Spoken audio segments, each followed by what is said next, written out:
जय श्री कृष्ण भाई और बहनों। मैं इस वीडियो में आपको कार्तिक महात्म के छठे अध्याय की कथा सुना रही हूँ। इस कथा में यह बताया गया है कि पवित्र तीर्थों में, पवित्र नदियों में स्नान करते वक्त हमें देवताओं का आवाहन कैसे करना चाहिए और उनका तर्पण कैसे करना चाहिए और उन्हें किस तरह से हमारी पूजा को अर्पण करके उनसे प्रार्थना करनी चाहिए। नारद जी बोले, जब 2 घड़ी रात अवशेष रहे तब तिल, कुश, अक्षत, चंदन आदि लेकर शुद्ध होकर जलाशय पर जाएं। नहर की अपेक्षा क्रम से 10 गुना झरने में, झरने से 10 गुना नदी में और नदी से 10 गुना संगम पर स्नान करने से फल कहा है और तीर्थों में स्नान करने से इनका दुगुना फल हो गया है। स्नान के पूर्व भगवान विष्णु का ध्यान करके स्नानार्थ संकल्प करें। हे कमल नयन, आपको बारंबार नमस्कार है। हे जलशायी भगवान, आपको हमारा नमस्कार है। हे ऋषिकेश, आपको बारंबार प्रणाम है। मेरे दिए हुए अर्घ को आप ग्रहण कीजिए। बैकुंठ, प्रयाग तथा बद्रिक आश्रम में जहाँ कहीं भगवान विष्णु गए वहाँ उन्होंने 3 प्रकार से अपना पैर रखा था। वहाँ पर ऋषि, वैद यज्ञों के सहित समस्त देवता मेरी रक्षा करते रहें। हे जनार्दन, हे दामोदर, हे देवेश, आपको प्रसन्न करने के लिए मैं कार्तिक पक्ष में विधिवत प्रातः स्नान कर रहा हूँ। आपकी कृपा से मेरे समस्त पाप नष्ट हो जाएं। हे हरि, कार्तिक मास में व्रत तथा विधि पूर्वक स्नान करने वाला मैं आपको अर्घ्य देता हूँ। आप श्री राधिका जी सहित इस अर्घ्य को ग्रहण करें।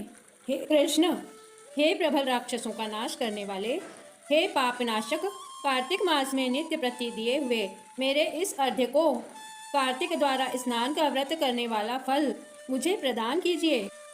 कार्तिक स्नान का व्रत करने वाला भगीरथी गंगा, विष्णु, शंकर तथा सूर्य का ध्यान करके जल में प्रवेश करें और नाभि पर्यंत जल में खड़ा होकर विधि पूर्वक स्नान करें। गृहस्थ तिल और आंवले का चूर्ण लगाकर और विधवा स्त्री तथा यति तुलसी के मूल की मृत्तिका लगाकर स्नान करें। सप्तमी, अमावस्या, नवमी, त्रयोदशी, द्वितीया, दशमी तिथियों को आंवला तथा तिल से स्नान नहीं करना चाहिए। स्नान करते हुए निम्न शब्द कहें। जिस भक्ति भाव से भगवान ने देवताओं के कार्य के लिए 3 प्रकार का रूप धारण किया था, वही पापनाशक भगवान विष्णु अपनी कृपा से मुझे पवित्र बनाए। विष्णु जी की आज्ञा से कार्तिक व्रत करने वालों की सारे इंद्र आदि देवता रक्षा करते हैं, अतः वह मुझको पवित्र करें। बीजों, रहस्यों तथा यज्ञों सहित वेदों के मंत्र, कश्यप आदि ऋषि, इंद्र आदि देवता मुझे पवित्र करें। गंगा आदि सभी नदियों, संपूर्ण तीर्थ, 7 समुद्र और समस्त जलाशय मुझको पवित्र करें। अदिति आदि सभी नारियों, यज्ञ सिद्ध सर्प, सब औषधियों, तीनों लोकों के पर्वत मुझे पवित्र करें। इन शब्दों को कहकर स्नान करने के पश्चात व्रती हाथ में पवित्री धारण करके देवता, ऋषि, मनुष्य तथा पितरों का विधिवत तर्पण करते समय जितने भी तिल तर्पण में रहते हैं उनसे वर्ष पर्यंत व्रती के पितृगण स्वर्ग में वास करते हैं। तत्पश्चात व्रत करने वाला जल से निकलकर शुद्ध वस्त्र पहने और प्रातः काल के सब कृत्यों से निवृत्त होकर पुनः भगवान विष्णु का पूजन करे। समस्त तीर्थों के सारे देवताओं का स्मरण करके भक्तिपूर्वक सावधान होकर चंदन, फूल और फलों सहित भगवान विष्णु को फिर से अर्घ्य देवे। अर्घ्य देते समय इस प्रकार कहे। हे नारायण, पवित्र कार्तिक मास में मैंने स्नान किया है।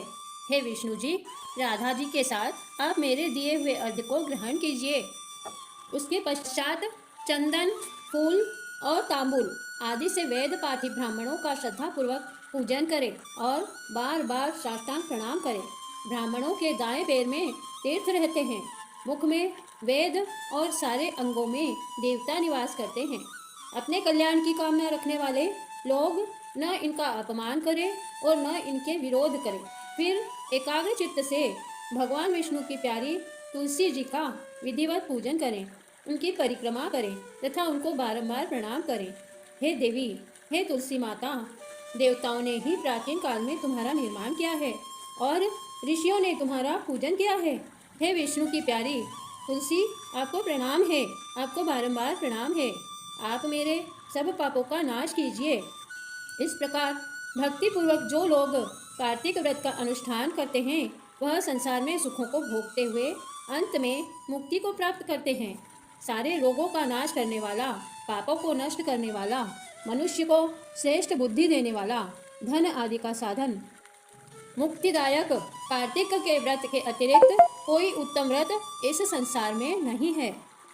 कार्तिक मास के 6वें अध्याय की कथा आज यहीं समाप्त होती है। श्री कृष्ण गोविंद हरे मुरारी, हे नाथ नारायण वासुदेवा। कार्तिक महात्मा सुनने के बाद इस मंत्र का जाप अवश्य करना चाहिए। अगर आपको हमारे वीडियो पसंद आ रहे हैं तो आप हमारी चैनल को सब्सक्राइब कीजिए और वीडियो को अधिक से अधिक शेयर कीजिए, जिससे सभी लोग इस कथा का लाभ उठा सकें। ज्ञान बांटने से ही बढ़ता है, इसलिए इस वीडियो को अधिक से अधिक शेयर कीजिए। धन्यवाद।